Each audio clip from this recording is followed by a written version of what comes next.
Həyat yumur, gözlərimi bağlayır. Yetim bəxtim için ağlayır.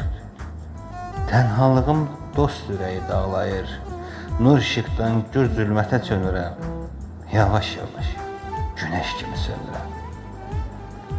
Alnımdakı yazılmamış yazımla, yaşanmamış gül ətirli yazımla, qəlbimdəki kədərimlə, sızımla silinirəm.